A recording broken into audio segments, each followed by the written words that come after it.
माननीय कैप्टन साहब, देश को आजाद कराया कांग्रेस पार्टी ने। माननीय- इन्हीं की तरह जो है अंग्रेजों के आजाद कराया, पिट्ठू तभी थे। जाके बोल रहे हैं। आरएस वाले माननीय- अंग्रेजों के पिट्ठू थे। इन्होंने हमेशा अंग्रेजों की दलाली की थी। इन्होंने नमस्कार, मैं कृष्ण कुमार सैनी और आप देख रहे हैं आपका अपना पसंदीदा चैनल हैप्पीनेस इंडिया। स्वागत है आपका हमारे हैप्पीनेस कॉन्क्लेव में। कैसे आएगी हैप्पीनेस में आज हम बात करने जा रहे हैं हरियाणा के हेल्थ स्ट्रक्चर के बारे में, गुड़गांव के हेल्थ स्ट्रक्चर के विषय में, और बात करेंगे एमसीजी इलेक्शन की। एमसीजी इलेक्शन गुड़गांव में होने जा रहे हैं, तो उसको लेकर, हेल्थ को लेकर पार्टियां कितना मुद्दा बना रही है, और जो हाल ही में देखने को मिला था कोरोना के बाद क्या स्थिति हुई थी हरियाणा की और पूरे देश भर की और गुड़गांव की। एमएलए यहाँ के थे जो उन्होंने अपने ट्विटर हैंडल पे ये कहा था कि भाई मेरे हाथ से बातें चली गई हैं, और भी बहुत सारी बातों पे चर्चा करेंगे। क्योंकि हेल्थ स्ट्रक्चर के बारे में बात करें, अगर हमारे देश का, हमारे समाज का हेल्थ का ताना बाना ठीक होगा तो हमारे जो आर्थिक वो होती है उसमें 50% जो मिडिल क्लास होते हैं उनकी बच जाएगा। अगर 50% आर्थिक स्थिति अगर ठीक हो जाए हमारी, तो हमारे देश की जो स्थिति है वो ऑटोमेटिकली अच्छे चलने लगेगी। आज हमारे देश के आप हॉस्पिटल की बात करें, एम्स की बात करें, तो लगातार कम होते जा रहे हैं, खुलने का तो नाम ही नहीं ले रहे हैं। हमारे बीच में पार्टियों के नेता मौजूद है, वो बताएंगे क्या स्थिति है।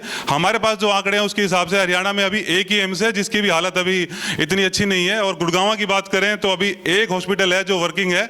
सरकारी अस्पताल की बात करें तो जो सरकारी हॉस्पिटल था पुराने वाला, वो फिलहाल बंद हो चुका है, उसमें काम चल रहा है। पिछले 1 साल से उसकी स्थिति बिल्कुल ही डाउन है। और एमसीजी इलेक्शन की बात करें तो 5 साल पूरे होने के बाद अभी तक 6 महीने लगभग ऊपर हो गए हैं। अभी तक भी इलेक्शन का कुछ लगातार कहा जा रहा है कि वार्डबंदी हो रही है, वार्ड की गठन हो चुका है, पर अभी तक कोई इलेक्शन को लेकर अपडेट नहीं है, कोई आधारिक कोई घोषणा नहीं की गई है। हमारे बीच में मौजूद है संजय भसीन जी, बीजेपी के कला बोर्ड के अध्यक्ष हैं और बीजेपी के पुराने शीर्ष नेता हैं। और हमारे बीच में सुशील गुप्ता जी, राज्यसभा सांसद हैं और आप पार्टी के प्रभारी हैं। यहाँ पे हमारे गुड़गांव की एक नई पार्टी जन्म ली है, अंकित अलग जी उसके राष्ट्रीय अध्यक्ष हैं, जन सेवक क्रांति पार्टी, वो भी हमारे बीच में मौजूद है। मेरे साथी कावेरी जी हमारे बीच में मौजूद है। तो मैं शुरुआत करता हूँ इस डिबेट की। आप सुनिएगा, देखिएगा, बेहतरीन रहेगी। क्योंकि आज जो मुद्दे हैं वो सभी मीडिया चैनल की बात करें या कोई पार्टियों की बात करें तो मुद्दों से हट के बात कर रहे हैं। ना हेल्थ के ऊपर, ना एजुकेशन के ऊपर किसी तरीके का कोई भी आप बड़े चैनलों पे देखेंगे या फिर जितने भी हमारे नेता हैं वो सभी आके बात करेंगे चीन की, पाकिस्तान की।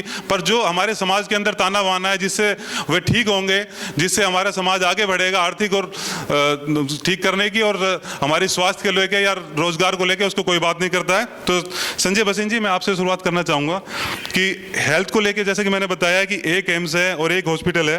कोरोना में हेल्थ को लेकर सिस्टम फेलियर को सब जानते हैं, या कोई इससे कोई भी छुपा हुआ नहीं है। जिस प्रकार बीजेपी के नेताओं ने भी खुद कहा था कि भाई हम इस चीज़ का सामना नहीं कर पा रहे हैं, तो कैसे आप इसको दूर करेंगे? और एमसीजी इलेक्शन जो आ रहे हैं हरियाणा के हेल्थ स्ट्रक्चर को लेकर क्या कहना चाहेंगे? सर्वप्रथम तो मैं हैप्पीनेस इंडिया, इसकी पूरी टीम और प्रांगण में उपस्थित गुरुग्राम के सभी प्रबुद्धों को नमस्कार करता हूं। और किशन जी, आपने बुलाया तो मुझे सांस्कृतिक के ऊपर बोलने के लिए था, लेकिन यहाँ लाकर मुझे आपने दूसरे उसके अंदर, कोई बात नहीं। अभी आप जैसे कोरोना के बारे में या हॉस्पिटल्स के बारे में बात कर रहे हैं, मुझे संज्ञान में मेरे नहीं है कि गुड़गांव के कौन से नेता ने ऐसा कहा कि हम सक्षम नहीं हैं कोरोना को संभालने के लिए। गुड़गांव के अंदर भारतीय जनता पार्टी की टीम और सामने बहुत सी संस्थाओं के प्रतिनिधि बैठे हुए हैं, चाहे किसी भी दल के क्यों ना हो, सभी के सभी दलों के भारतीय जनता पार्टी ने, सभी की सभी संस्थाओं ने, खास तौर से गुरुग्राम के अंदर जितना कोरोना पीड़ितों से और कोरोना के लिए सहायता और मदद की है, मुझे नहीं लगता, क्योंकि बाहर तो हम निकले नहीं, टीवी देख रहे थे, अपने कमरों के अंदर थे, लेकिन सूचनाएं मिलती हैं, कोई लोग मदद मांगते थे, किसी भी संस्था को फ़ोन करो वहाँ मदद पहुँचाती थी। बहुत से ऐसे नाम हैं जिनके मैं लेना नहीं चाहता, क्योंकि वो किसी न किसी पार्टी से जोड़ दिए जाएंगे। तो स्वास्थ्य के लिए कोरोना के अंदर जहाँ तक पार्टियों ने मदद करी है, पार्टियों ने एक दूसरे का सहयोग किया है। हमारे गुड़गांव की संस्थाओं के लिए, इसके लिए मैं धन्यवादी हूँ, उन्होंने भी इसके अंदर बहुत ज़्यादा सहयोग किया है। और दूसरा, आप जो हॉस्पिटल की बात कह रहे हैं, अब बहुत प्राचीन ये सिविल हॉस्पिटल था, अब जब ये टूटा है, बना, इसके अंदर 100 प्रकार की बातें थी। आप भी मेरे से ज़्यादा परिचित है कि कहाँ कहाँ क्या हुआ है। ये बनने को तैयार है। दूसरा, 9 सेक्टर वाला चल रहा है, एम्स चल रहा है। मैं मानता हूँ इस बात को लेकर कि हमने माननीय अनिल विज जी से भी बात करी है, फिर भी जितना बड़ा गुड़गांव है उसके अंदर ये कम है और हमें संभावना है कि सिविल हॉस्पिटल्स की तरह 9 सेक्टर की तरह जिस प्रकार से सरकारी अस्पताल बने हैं, इस आने वाले समय के अंदर इस प्रकार के अंदर एक बड़ा अस्पताल बनने की संभावना है। बहुत बहुत धन्यवाद, आपने बड़ी बेबाकी से अपनी बात रखी। सर सुशील गुप्ता जी, मैं आपसे, जैसा कि बीजेपी के नेता कभी किसी बात को मानते नहीं हैं, आप क्या कहना चाहेंगे? आपने दिल्ली के अंदर लगातार आप कह रहे हैं कि हमने मोहल्ला क्लिनिक शुरू किए हैं और बहुत सारी व्यवस्था शुरू करी है। आपको क्या लगता है कि हरियाणा के अंदर क्या स्थिति है आज हमारे हेल्थ स्ट्रक्चर की? और एमसीजी इलेक्शन में आप बहुत तेजी से काम कर रहे हैं, लगातार मुद्दे उठा रहे हैं। गुड़गांव का जो अस्पताल है उसको लेकर क्या कहने जाएंगे? और हाल ही में एक एम्स की भी घोषणा की गई थी रेवाड़ी के अंदर, पर उसके अंदर भी अभी तक कोई काम शुरू हुआ है। मुझे लग रहा है कि जमीन भी अलॉट नहीं हुई है। अगर डॉक्टरों की बात करें और पूरे हरियाणा के हेल्थ स्ट्रक्चर की बात करें, अगर आंकड़ों के ऊपर जाएंगे तो बहुत ही ज़्यादा खराब स्थिति है। जो हमने सर्वे किया, लगातार हमारी टीम सर्वे कर रही है, पिछले 1.5 महीने से वार्ड में जाके, हॉस्पिटल के अंदर जाके सब हमने सर्वे किए हुए हैं, मगर कहीं भी जनता का ऐसा कुछ रुझान नहीं आया कि हेल्थ को लेकर वो खुश देखते हैं। आप ऐसा क्या करेंगे कि अगर आपके एमसीजी के अंदर आपको मौका दिया जाए, या आपके पास क्या प्लान है, क्या बताना चाहेंगे? धन्यवाद। पहले तो मैं भसीन साहब का आभार व्यक्त करूंगा कि उन्होंने सच्चाई को कबूला कि हेल्थ इंफ्रास्ट्रक्चर की यहाँ पे कमी है, और इन्होंने गृह मंत्री से बात की है कि गुड़गांव की आबादी बहुत बढ़ गई है, इस आबादी को बढ़ते हुए यहाँ पे हेल्थ का इंफ्रास्ट्रक्चर बढ़ना चाहिए। और मैं इससे पहले गुड़गांव की बात करूँ, भारत सरकार के सांख्यिकी मंत्रालय ने, उनका एक विभाग है नेशनल सर्वे सैंपल ऑफिस, उन्होंने हरियाणा के कुछ आंकड़े जारी किए हैं, मैं आपको बताना चाहूँगा। हरियाणा बेरोजगारी में सारे देश में नंबर 1 है। ये भारत सरकार का सांख्यिकी मंत्रालय कह रहा है, मैं नहीं कह रहा हूँ। महंगाई भी हरियाणा में सारे देश में सबसे ज़्यादा है। इसमें माफ़ करें, हेल्थ से जुड़ा तो कुछ नहीं है। मैंने कहा कि मैं हेल्थ का शुरू करूं, उससे पहले आपको बता रहा हूं हेल्थ का संबंधित इसमें है। आप समझिए 41% महिलाएं, 41% घर गाँव के अंदर आज भी चूल्हे पे रोटी मंगा रहे हैं। गैस महंगी होगी, दे कैन नॉट अफोर्ड। ये हरियाणा की पोजीशन है। हरियाणा के अंदर 34% युवक ना तो कोई नौकरी कर रहे हैं और ना कहीं पे पढ़ रहे हैं, घर पे खाली बैठे हुए हैं। ये एक भारत सरकार का सर्वे आया है। इसकी कॉपियां अगर आपके पास नहीं है तो मैं उसके अखबारों की कॉपियां भी आपको दे दूंगा। पिछले 5 दिन के अंदर सारे अखबारों में प्रमुखता से छपा है। जहां तक गुड़गांव के हेल्थ इंफ्रास्ट्रक्चर की बात है, एक सिविल हॉस्पिटल गुड़गांव में पिछले 3 साल से वो टूट ही रहा है, नया बनने की शुरुआत नहीं हुई। आपने 1 साल के अंदर 5 स्टार बीजेपी का ऑफिस तो बना लिया, परंतु हेल्थ के लिए आपके पास समय नहीं है। आपने 18 महीने के अंदर आपके विधायकों के लिए, सांसदों के लिए 5 स्टार सर्किट हाउस तो बना लिया, परंतु जनता के लिए आज तक आप प्राइवेट हॉस्पिटल बनाने के लिए मशगूल रहे, सरकारी हॉस्पिटल नहीं दे पाए।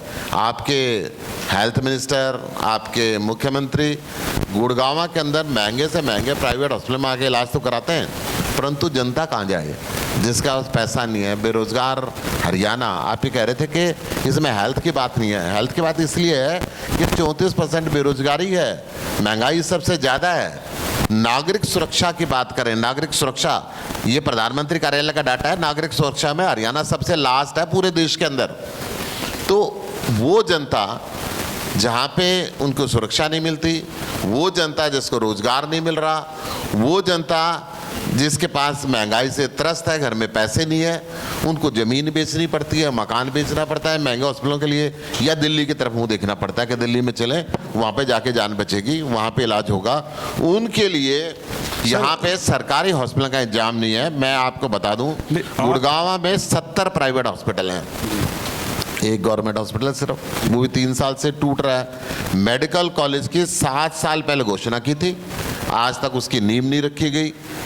गुड़गांव के अंदर primary health centre, polyclinic sector 31 में एक प्रॉपरली फंक्शनल है, इसके अलावा नहीं है। इतनी बड़ा गुड़गांवा पिछले 20 साल के अंदर लगातार बढ़ गया, इसकी आबादी बढ़ गई, primary health care centre, district health care centre, ये सारे यहाँ पे होने चाहिए, नहीं है। गुड़गांवा के में सारे मिनिस्टर मेदांता में आते हैं और वहाँ पे अपना पूरा सरकारी खर्चे पे ऐशो आराम करते हैं। जनता कहाँ जाए? क्या जनता को मेदांता के लिए ऐसी फैसिलिटी देना चाहते हैं कि मंत्री और मुख्यमंत्री तो वहाँ पे रहें और जनता धक्के खाती दिल्ली के अंदर जाए? जी चलो, दिल्ली में केजरीवाल जी इलाज करेंगे, हरियाणा में तो मुख्यमंत्री जी हॉस्पिटल नहीं बना रहे। गुड़गांवा की जनता कहाँ जाए, मैं ये पूछना चाहता हूँ। 4 साल से लगातार नॉन फंक्शनल है आपका ये हॉस्पिटल, पुरानी बिल्डिंग को आप तोड़ रहे हैं। जब 1 साल के अंदर आप अपना 5 स्टार 5 मंजिल का बीजेपी का कार्यालय बना सकते हैं, क्योंकि वहाँ पे आपके नेताओं का आना बैठना है। आप अपने सर्किट हाउस को बना सकते हैं, क्योंकि आपके नेताओं का आना बैठना है। जनता बीमार होए तो उसके लिए आप हॉस्पिटल नहीं बना सकते। सर मैं आपसे आपको बात को काटना चाहूँगा। आपने मैं सारी बातें बताई, गुड़गांव की क्या स्थिति है, हरियाणा की क्या स्थिति है, मैंने भी ये सारी बातें बताई। मैं आपसे ये जानना चाह रहा हूँ कि आप क्या करेंगे। आपने दिल्ली में कितने नए हॉस्पिटल बना दिए हैं आप लोग? दिल्ली के अंदर 800 मोहल्ला क्लिनिक हमने बनाया, बिल्डिंग के अंदर कन्वर्ट किया, 24 घंटे मुफ्त दवाई, आधुनिक मशीनें, प्रशिक्षित डॉक्टर का प्रबंध किया। दिल्ली के अंदर हमने कानून बनाया, पूरे देश से दिल्ली के अंदर कोई आए, भगवान ना करे दिल्ली के सड़क पे एक्सीडेंट हो जाए, वो इलाज प्राइवेट हॉस्पिटल में कराए, वो इलाज सरकारी हॉस्पिटल में इलाज कराए। उसके इलाज पे 1 रुपया लगो, 100 करोड़ रुपए लगो, उसका सारा खर्चा दिल्ली सरकार देती है। दिल्ली के अंदर हमने प्रबंध किया कि दिल्ली आरोग्य कोष के अंदर, आइए यादव साहब आइए, अगर किसी का सरकारी हॉस्पिटल में ऑपरेशन का नंबर नहीं आता है और वो दिल्ली का वासी है, तो दिल्ली आरोग्य कोष स्कीम के तहत वो प्राइवेट हॉस्पिटल में इलाज कराए और उसका सारा खर्चा दिल्ली सरकार देती है। दिल्ली आज एक ऐसा मेडिकल हब बन चुका है कि केवल दिल्ली नहीं, हरियाणा, राजस्थान, उत्तर प्रदेश, दिल्ली के चारों तरफ लगने वाले जो राज्य हैं वहाँ से भी काफ़ी संख्या के अंदर हर रोज मरीज आते हैं और दिल्ली उनका इलाज करके भेजती है। नहीं, मैं ये पूछ रहा था कि दिल्ली में आपने नया हॉस्पिटल कौन सा बना दिया? मैं हॉस्पिटल की बात कर रहा हूँ, आप हॉस्पिटल आप मोहल्ला क्लिनिक की बता रहे हैं जो पीएचसी है वो। मैं आपको ये बता रहा हूँ, दिल्ली के अंदर भूमि देना डीडीए का अधीन है, केंद्र सरकार के अधीन है, राज्यपाल उसको देखता है। दिल्ली सरकार ने अपने वर्तमान हॉस्पिटलों के अंदर कम से कम कई बेड बढ़ाए हैं, कई 100 बेड, हजारों बेड बढ़ाए हैं। नया हॉस्पिटल की जहाँ तक बात है, हमने द्वारका जेल में भी बढ़ा दिए। मैं बताऊँ, द्वारका के अंदर हमने नया हॉस्पिटल बनाया 400 बेड का, बुराड़ी के अंदर हमने नया हॉस्पिटल बनाया, अम्बेडकर नगर के अंदर हमने नया हॉस्पिटल बनाया, पंजाबी बाग के अंदर हमने मादीपुर में नया हॉस्पिटल बना रहे हैं। कम से कम दर्जनों नए हॉस्पिटल हमने दिल्ली के अंदर बनाए और वो भी 500 बेड के। ठीक है, आपने जी जैसा कि अभी माननीय ने कहा कि भाई वीआईपी जो है सारे के सारे बड़े बड़े अस्पतालों में जाते हैं, मेरे ख्याल इससे सारे के सारे संलिग्ध हैं। आम आदमी पार्टी के लोग भी, चाहे वो सिसोदिया हों, चाहे वो सुरेंद्र जी तो जेल के अंदर ही अस्पताल बनाया, उन्होंने वहीं मालिश कराते हैं। और जो दूसरा अस्पतालों की कमी है, यहाँ नहीं पूरे हिंदुस्तान के अंदर है, सब जानते हैं। इसलिए प्रधानमंत्री जी ने जो 5 लाख रुपए मतलब बीजेपी पूरे देश के अंदर ये हाल रखती है। 5 लाख रुपए की जो योजना निकाली है वो भी गरीबों की मदद के लिए। इसके अंदर ये नहीं है कि सरकारी अस्पताल में जाए, कहीं पर भी जाकर वो मदद उनको मिल सकती है।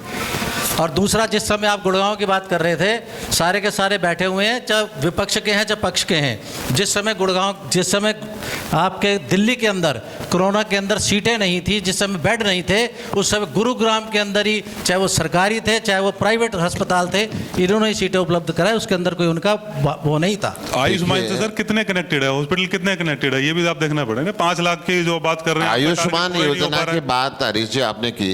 आयुष्मान योजना आपको पता किसके पास है? जिसके पास मोबाइल फोन नहीं है, जिसके पास टेलीविजन नहीं है। आप मुझे एक ऐसा गरीब व्यक्ति बताओ, रिक्शा वाला, सब्जी वाला, जिसके पास मोबाइल नहीं है। अगर मोबाइल है तो आयुष्मान में जा नहीं सकता। ये तो झूठे फर्जी आंकड़े हैं। ये तो सांसद महोदय, मोबाइल तो आजकल सबके पास है। पहले इसलिए आयुष्मान एप्लीकेबल नहीं है। और खाता सबका खोल दिया है, खाते कभी हुआ ही नहीं करते थे। आप हटा दोगे तो बहस चलेगी। मैं जनरल ये पूछना चाहता हूँ, क्या वो झूठ बोल के जाए कि मेरे मोबाइल नहीं है? नहीं, आप पहले आप वीआईपी बता रहे हैं। आपके दिल्ली के अंदर आम आदमी कौन से वीआईपी पूछेंगे या हॉस्पिटल से बाहर जाती है, आपके बच्चे भी वहाँ पर सरकारी सुनिए, स्कूलों के अंदर नहीं पढ़ रहे। मैं हाँ जी। आपको सर एक बार भसीन साहब से मेरा क्वेश्चन है सर, आयुष्मान योजना आप एक बार यहाँ बैठे लोगों को और हमारी जनता को बताएंगे क्या है? नहीं, आयुष्मान योजना ये है कि जो गरीबी रेखा से नीचे उनको 5 लाख रुपए की मदद किसी भी उसके अंदर है तो किसी भी बीमारी के अंदर वो मिलती है, और उसके आप डेटा निकाल के दिखा गूगल सर कार्ड बन नहीं रहे हैं अभी, मेरा एक कार्ड बन नहीं रहे मेरा हैं। एक बहुत क्वेश्चन गुरुग्राम है। की जनता कार्ड- हमारे एक मिनट, हमारे एक- दफ्तरों में एक सेकंड। कैंपों में आ रही है, कार्ड नहीं बन रहा है, आप एक इसकी मिनट अंकित जी, जानकारी एक प्राप्त मिनट करें। नंबर आएगा, एक मिनट आप पूछेगा। पहले एक बार अंकित जी से ही क्वेश्चन एक बार करते हैं। कैप्टन साहब से मैं चाहूंगा कि कांग्रेस के वो भी अपने पॉइंट रखे। कैप्टन अजय यादव जी ने भी बहस को ज्वाइन कर लिया है। सर सुशील गुप्ता जी राज्यसभा सांसद है, हमारे बीच में मौजूद है। संजय भसीन जी बीजेपी की तरफ से मौजूद है, कला बोर्ड के अध्यक्ष है। नरेंद्र बैरागी जी सीनियर बीजेपी के नेता है, मौजूद है। और ये अंकित अलग जी है, इन्होंने नई पार्टी का गठन किया है और गुड़गांव में एमसीजी इलेक्शन का पूरे अपनी पार्टी इनका लड़ रही है। आप लगातार पिछले कुछ दिनों से एमसीजी इलेक्शन को लेकर भी एक्टिव हैं और लगातार यात्रा भी निकाल रहे हैं, तो हेल्थ स्ट्रक्चर को लेकर क्या कहना चाहेंगे आज हेल्थ स्ट्रक्चर को लेकर? और कावेरी जी अब आप भी एक क्वेश्चन पूछना चाह रहे थे कैप्टन साहब से, एक बारी आपको सवाल हमारा पूरा हो जाए सर, उसके बाद आप अपनी बताइएगा कि आपने एक बार आप पूछिए सवाल अपना। आपने क्वेश्चन है एमसीजी इलेक्शंस में कांग्रेस पार्टी किसको अपना सबसे बड़ा कॉम्पिटिटर देखती है? है जी, किसको अपना सबसे बड़ा कॉम्पिटिटर देखती है गुड़गांव में?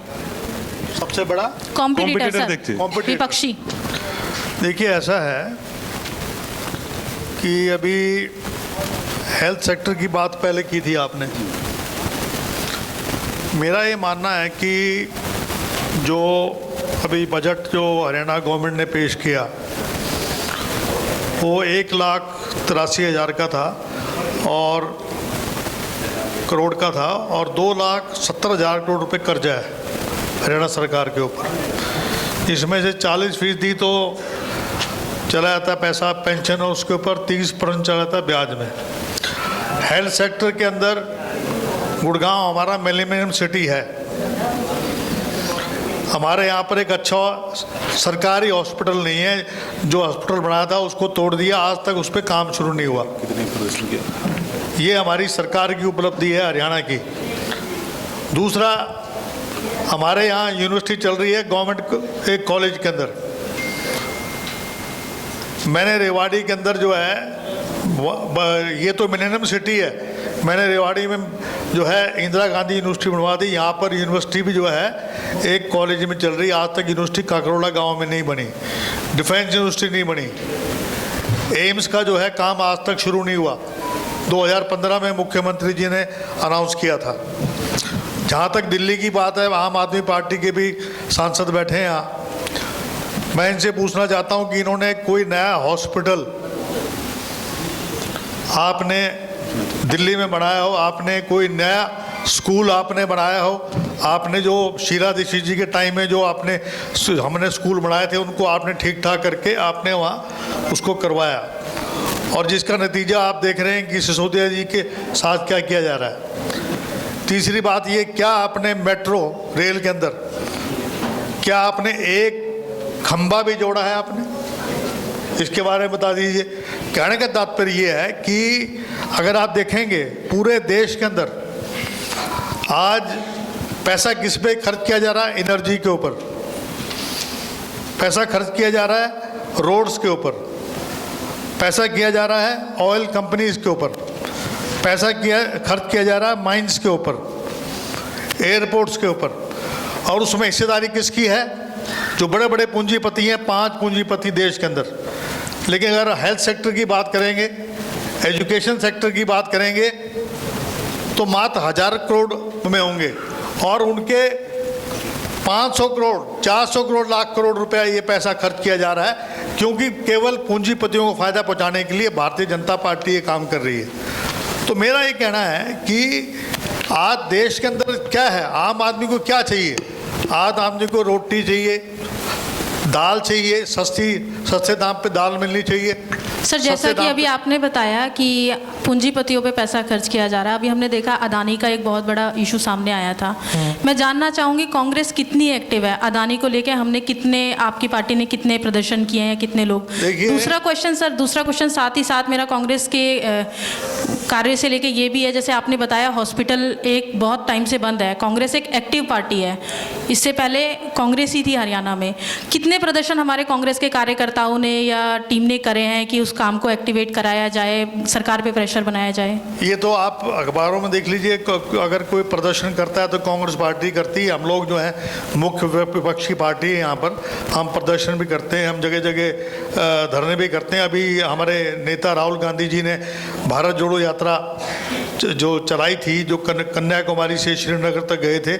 मैं समझता हूँ कि कश्मीर के अंदर पहली बार वहाँ के नौजवान लोगों ने खुद तिरंगा झंडा अपने हाथ में लेकर और लाल चौक पे वहाँ पर किया, और जो देश के अंदर नफरत की जो दीवार खड़ी की गई थी धर्म जाति के नाम से, उस धर्म जाति की जो दीवार है उसको तोड़ के भाईचारे की बात करी उन्होंने। और मैं आपको बताना चाहता हूँ, आज जिस तरीके से अडानी की बात करी आपने, मैं ये कहना चाहता हूँ कि आज जो शेयर गिरे हैं अडानी के, हेडेनबर्ग एक कंपनी है, उन्होंने एक रिपोर्ट अपनी पेश करी। उस रिपोर्ट को पेश करने के बाद लाखों करोड़ों रुपए, अरबों रुपए, बिलियंस ऑफ रुपीस जो है जिसके शेयर नीचे गिर गए, और जिसकी वजह से LIC और स्टेट बैंक ऑफ इंडिया को भारी लॉस हुआ, और करोड़ों रुपए स्टेट बैंक ऑफ LIC के पैसे जो अडानी ग्रुप में ले रखे हैं, और शेल कंपनीज बना रखी है जगह जगह। और वहाँ पर जो है ब्लैक मनी, वहाँ जो शेल्स कंपनी है उसका कोई भी आप पूछ नहीं सकते, जितना भी पैसा है वो शेल कंपनीज में डाल दिया। तो कांग्रेस पार्टी केवल यादव साहब ने दो एक क्वेश्चन मेरे से पूछे, मैं उनको कांग्रेस जवाब पार्टी दे दूं। केवल एक मिनट में बात खत्म कर दूं, मैं बोल लेना। कांग्रेस पार्टी ने पार्लियामेंट में राहुल गांधी जी ने क्या कहा था, या विदेश में जाके क्या कहा था? उन्होंने कहा था कि देश में महंगाई है, हमारी जो संवैधानिक संस्थाएं हैं उनका दुरुपयोग किया जा रहा है, CB, EDI, इनकम टैक्स का दुरुपयोग किया जा रहा है। उन्होंने क्या कहा था कि देश के अंदर भारी भ्रष्टाचार है। आप पेगासस का मामला देख लीजिए, फ्रांस गवर्नमेंट ने उसकी जो है उसकी इंक्वायरी बैठा दी, हमारे यहाँ नहीं करा रही। क्या मांग कर रहा है विपक्ष की? JPC की एक कमेटी बन जाए। हमारे समय में इन्होंने 2G 3G के बारे में बात करा, उसमें सब बरी हो गए, और हमारे टाइम में हम लोगों को मंत्री को हटाए भी। सर, हम वापस मुद्दे पे आते हैं, हेल्थ स्ट्रक्चर पे। कांग्रेस की अगर हम बात करें तो कांग्रेस क्या करेगी जो बीजेपी नहीं कर पाई अगर दोबारा से पार्टी में आते हैं? कांग्रेस पार्टी अगर आती है सत्ता में, हमारा मेन स्ट्रेस होगा एजुकेशन के ऊपर, हमारा मेन स्ट्रेस होगा हेल्थ के ऊपर, हमारा मेन स्ट्रेस होगा कनेक्ट। देखो, ये सारी बुराई नहीं करनी चाहिए कि सारी बुराई है। उसी को आप कह रहे हो पूंजीपतियों को दे दिया 5। सुन तो लीजिए यार, आप बीच मत बोलो ना, बीच में तो बात ही करिए। मैं कह रहा हूं कि अगर कोई सबसे बेहतर काम किया वो सड़कों किया है। अभी जैसे NH11 बनाया है, अभी वहाँ चंडीगढ़ कनेक्टिविटी की बात करी है। तो मेरा कहने का मकसद ये है कि, और लेकिन उसके ऊपर टोल कितना लग रहा है? बिल्कुल कैप्टन साहब बिल्कुल ठीक बात कह रहे हैं। टोल कितना लग रहा है गरीब आदमी भारतीय को? जनता पार्टी और कांग्रेस एक ही थैली के चट्टे बट्टे हैं, एक दूसरे की तारीफ करते हैं और मिल के खाते हैं। सुनिए मेरी बात को, मैं आपको कैप्टन साहब याद कराऊं। एक तो मुझे एक बहुत ऑब्जेक्शन है इस बात के ऊपर, हमारी जो है धर्मनिरपेक्ष पार्टी है, ठीक है, आप B टीम है बीजेपी के, आप खड़े हुए हिमाचल में, क्या हाल हुआ आपका? आप गुजरात में खड़े हुए, क्या हाल हुआ आपका? सुनिए, आप इस प्रकार की भाषा का इस्तेमाल मेरे सामने करेंगे, मैं जो है 35 साल आपको बताता हूँ, लेकिन इस प्रकार की बात नहीं करेंगे। अनिल विज जी, बीजेपी और अनिल विज जी चुनाव से पहले कहा करते हैं कि जीजा और साले को अंदर करूंगा, गाली बजाने से बात नहीं किसको करती भाई? है। ये कहना कि मैं कहता हूं अनिल विज जी कहा करते ना कि मैं गब्बर सिंह हूं, जीजा साला दोनों को अंदर करूंगा। किसको अंदर किया भाई? आपके हिमाचल में क्या हुआ, गुजरात में क्या हुआ? अगर आप B टीम होते तो मनीष सिसोदिया और सेंदर जैन अंदर नहीं होते। अरे कांग्रेस का कोई आदमी आज तक अंदर हुआ?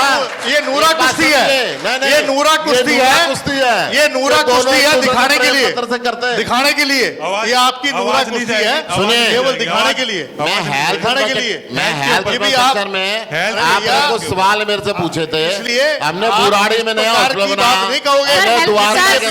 कमिंग टू द हम पॉइंट, जो है धर्मनिरपेक्ष सेकुलर पार्टी है हमारी, हमारी जो है हर धर्म और जाति को साथ लेकर चलने वाली पार्टी है। वही हमारी कोई धर्म के नाम पे लड़ाता है, जाति के नाम पे लड़ाता है, दोबारा से मुद्दे और पे आते देश हैं, को हमारा लड़ाता मुद्दा है। है आप लोग करते structure। लाल यादव साहब ने हमारे अपनी जाति बिठा के ताली बजाने उसका के बाद जवाब बना तो रहे। लो। अपनी विचारधारा को देखिए, क्या विचारधारा है बीजेपी की। अंकित अलग जी से- निक्करधारी इन लोगों ने कभी देश की अलग जी आजादी से- में हमारे कभी बीच हिस्सा लिया? मौजूद है एक नई पार्टी के युवा कभी देश की आजादी में हिस्सा लिया? कभी उन्होंने कभी जेलों में गए? अंकित अलग जी से क्वेश्चन है। अंकित- बताइए कभी गए हो तो। अंकित अलग जी से इन्होंने अंकित कभी अलग इन्होंने जी से- जेलों की यातनाएं ली हो इन लोगों ने?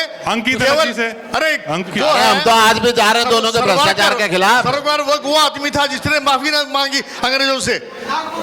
नागपुर के अंदर आप देखिए, कभी झंडा नहीं फहराया इन लोगों ने, कभी वहां पर सर, सर, इस तरह का झंडा। ऐसे माननीय कैप्टन साहब, देश को आजाद कराया कांग्रेस पार्टी ने। माननीय- इन्हीं की तरह जो है सर, अंग्रेजों सर, के आजाद कराया तभी पिट्ठू थे। तो जाके बोल रहे हैं। आरएस वाले माननीय- अंग्रेजों के पिट्ठू थे। इन्होंने हमेशा अंग्रेजों की दलाली की थी। गुस्सा- आप उनके साथ हमारा नाम जोड़ रहे हैं। आपने- आप कमाल की बात कर रहे हो। हम दोबारा से मुद्दे पे आते हैं स्ट्रक्चर पे। गुस्सा त्याग है। कुछ सवाल एक मिनट में कुछ मैं अब अगर आप मुकाबले की बात करेंगे तो मुकाबला किसी से नहीं है। और मैं एक स्पष्टीकरण दे दूं, एक मिनट जी, भारतीय जनता पार्टी को ना बी टीम की जरूरत है, ना बी टीम की भारतीय जनता पार्टी की कोई है। धन्यवाद। अंकित अलग जी से मेरा सवाल है। अंकित अलग जी की बिल्कुल नई पार्टी है। आज आपने देख भी लिया कल्चर पे आ जाओ तो कितनी- ज्यादा मैं कल्चर पे किस बोलूं। तरीके से किसी डिबेट को लेकर बातचीत होती है, किसी मुद्दे को लेकर बातचीत होती है, उससे भटक जा रहे हैं, है ना। बात किस चीज़ की हो रही है, हेल्थ स्ट्रक्चर को लेके, और कहीं और ही बात चलेगी। आप बताइए, आप मेयर के लिए जिस गुड़गांव के अंदर बहुत एक्टिव है, उनका एक मिनट अलग जी, उनका खतरे में है, तुमसे नहीं संभल रहा, विदेश क्या संभालेगा उसको। आप मेयर को लेके हेल्थ स्ट्रक्चर पर क्या मुद्दा बनाया आपने, अभी तक क्या प्रदर्शन करें, आपको क्या आपकी रणनीति है आने वाले इलेक्शन को लेके। आपकी बिल्कुल नई पार्टी है, युवा लोग आपसे जुड़े हुए हैं, तो क्या कहना चाहेंगे इसको। सबसे पहले मंच पे पक्ष और विपक्ष के आदरणीय नेतागण यहाँ उपस्थित हैं, उनको नमस्कार। और पार्टियों से आए हुए सारे साथीगण, सबको नमस्कार। अपनी बात को शुरू करने से पहले मैं एक बात कहना चाहता हूँ कि देश का दुर्भाग्य है कि जब किसी मुद्दे पे बहस होती है तो बहस पे तार्किक होना बहुत ज़रूरी है, सकारात्मक होना बहुत ज़रूरी है। इसका जीवंत उदाहरण कि इस बहस को नकारात्मक रूप हमारे आदरणीय साहब जो आए थे वो दे के गए, बड़ा खेद और बहुत दुख है, मैं इसके लिए क्षमा चाहूँगा। और बात हेल्थ की है। हम लोग हरी की भूमि हरियाणा से सब लोग बिलोंग करते हैं और हरियाणा की हेल्थ अनफिट है। हरियाणा का हेल्थ कार्ड जो है उसका रिपोर्ट अनफिट है। मैं शुरू करूंगा 75 से। जब 2014 में भाजपा ने 75 पार से शुरुआत की थी और ये कहा था कि हमारे लिए शिक्षा और स्वास्थ्य अहम भूमिका होगी प्रदेश की तरक्की के लिए, और ये सही बात भी है कि देश और प्रदेश की तरक्की शिक्षा और स्वास्थ्य पे निर्भर करती है। माननीय मुख्यमंत्री जी ने बहुत सारे वादे किए थे, घोषणाएं किए थे, और मैं हमेशा से कहता आ रहा हूँ भाजपा सरकार घोषणाओं की सरकार है, कागजों पे काम करने वाली सरकार है, धरातल पे कोई काम नहीं करती है। मैं आ रहा हूँ अपनी बात पे सनी साहब। 22 ज़िले हैं। माननीय मुख्यमंत्री जी ने घोषणा की थी कि हम हर ज़िले में एक मेडिकल कॉलेज खोलेंगे, और चूँकि हरियाणा का जो दिल है वो गुरुग्राम है, आर्थिक नगरी कहा जाता है, सबसे ज़्यादा टैक्स गुरुग्राम देता है, और मैं खुद गुरुग्राम में पैदा हुआ हूँ, गुरुग्राम में बड़ा हुआ हूँ। आज यहाँ पे जो स्वास्थ्य सेवाएं हैं सबके सामने, मुझे इस पे ज़्यादा बात करने की ज़रूरत नहीं, क्योंकि सर ने भी बोला, आपने खुद बोला कि गुरुग्राम में एक अस्पताल था, वो अब नहीं है, वो बन रहा है। पता नहीं, क्योंकि बीजेपी फ्यूचर टेंस में बिलीव करती है, हम करेंगे, क्योंकि ज़िंदगी जिस तरह से भाग रही है, रिसोर्सेज भी बहुत ज़्यादा मिल रहे हैं, उस रिसोर्सेज का प्रयोग नहीं किया जा रहा सरकार के द्वारा। आज सबसे बड़ा उदाहरण हमारे गृह मंत्री अनिल विज जी ने दिया था कि हमारा स्वास्थ्य विभाग कैसा है हरियाणा का। जब कोरोना काल आया था, मोदी जी ने कहा था आपदा में अवसर ढूंढिए, और सरकार की तरफ से सुविधाएं मिलनी चाहिए थी कोरोना में और नॉर्मल डेज में भी। और खुद गृह मंत्री जी मैदानता में दाखिल हुए थे, ये उन्होंने जीवंत उदाहरण दिया था कि हमारी सरकारी सुविधाएं सही नहीं हैं। और हरियाणा के अंदर हर जिले में डॉक्टर्स की कमी है। अगर मैं गलत नहीं हूँ तो 25,000 डॉक्टर्स की हरियाणा में कमी है, जो ये अभी का आंकड़ा है।